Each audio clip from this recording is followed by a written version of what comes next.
Big boss అంటే గుర్తుకొచ్చింది. Big boss 8లో మిమ్మల్ని అప్రోచ్ అయ్యారని చెప్పేసి నేను ఒక మాట విన్నాను. అది అబద్ధం. ఇప్పటివరకు అయితే కాలేదు. కాలేదు. కాలేదు. ఎందుకంటే బిగ్ బాస్ 7లో మన తినుగుడు ఉన్నాడు కదా! ఎవరు పల్లె ప్రశాంత్. అవును. తనని కూడా మీరు చాలా ప్రమోట్ చేశారు అప్పుడు. నేను ప్రమోట్ చేయలేదు. తన గురించి మంచిగా మాట్లాడడము, వాడు కష్టపడుతున్నాడురా వానికి లేదు తొక్కేస్తున్నాడు. నేను ఎప్పుడు మార్చలేదు. శివాజీ గురించి ఓ 2-3 సార్లు మంచిది, అమర్దీప్ గురించి అట్లే బిహేవియర్ గురించి ఓ 2-3 మాటలు చెప్పుంటానేమో కానీ బిగ్ బాస్ 7 నేను ఎక్కువగా చూడలేదు. సన్నీ గురించి డెఫినెట్గా చెప్పాను.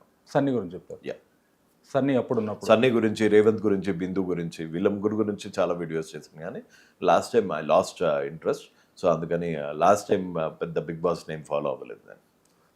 సరే ఇప్పటిదాకా మీరు ఇచ్చిన ఇంటర్వ్యూస్లో ఇచ్చిన తర్వాత మీ దగ్గరికి హర్ష సాయి నుంచి ఏదన్నా స్క్రిప్టెడ్ ఇంటర్వ్యూ చేయమని చెప్పేసి లేకుంటే లేదా మీకు అమౌంట్ ఇచ్చి ఇదంతా ట్రాష్ లేదు నేనే చేశాను లేకుంటే ఇది మబ్బి పెట్టడానికి ఏదైనా జరిగి ఉండాలి ఇప్పటిదాకా, ఎందుకంటే మీరు ఆల్రెడీ మీడియా ముందుకు వచ్చి ఆల్మోస్ట్ 15 days అవుతుంది. అవును.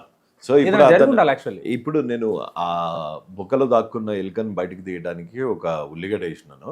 నాకు తెలిసి సుమన్ టీవీ వాళ్ళు మంజుష గారు నన్ను ఆవిడకి మొత్తం అన్ని ప్రూఫ్స్ పంపిమని అడిగారు. ఓకే. ఎందుకు పంపించాలి అని నేను క్యూరియాసిటీ ఉండే. సో ఆవిడ ఏం చేశారు అంటే వాడిని ప్రమోట్ చేయడానికి, ఆ హర్ష సాయిని ప్రమోట్ చేయడానికి ఇప్పుడు ఒక స్క్రిప్టెడ్ ఇంటర్వ్యూ అవుతుంది. సో నేను అడిగిన సమాధానాలకి ఆన్సర్ ఇవ్వలేని హర్ష సాయి ఈ మంజుష గారు కొత్తగా ఏ క్వశ్చన్స్ అడుగుతారో నాకైతే తెలియదు. నాకు తెలిసి వ్యూస్ గురించి చేసే ఇంకొక ఫీట్ లాగా అనిపిస్తుంది. ఎందుకంటే తను ఆల్రెడీ వాళ్ళిద్దరు ఫ్రెండ్స్ అని చెప్పేసి విన్నంత ప్రీవియస్ గా ఒకసారి రైట్. సో అందుకే నేను ఏమన్నానంటే నాకు ఒక 3-4 క్వశ్చన్స్ ఉన్నాయి.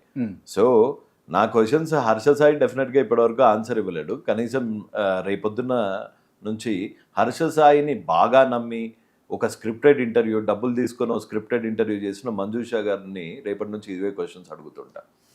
ఆమె కూడా ఇవే క్వశ్చన్స్ ఏం అడుగుదాం అనుకున్నారు సార్? 4 క్వశ్చన్స్ ఏంటి నీకు ఎక్కడి నుంచి డబ్బులు వస్తాయి? ఓకే. బెట్టింగ్ యాప్స్ ప్రమోట్ చేసింది నిజమా అబద్ధమా? 2. ఎన్ని బ్యాంక్ అకౌంట్స్ ఉన్నాయి? 3. నీకు వెనకాల వాళ్ళ ఐడెంటిటీ ఏంటి? వాళ్ళ పాన్ నెంబర్స్ ఏంటి? వాళ్ళ మీద ఎటువంటి ఐటీ రైట్స్ పడకుండా ఎట్లాంటి క్రైమ్స్ చేసావు? 4.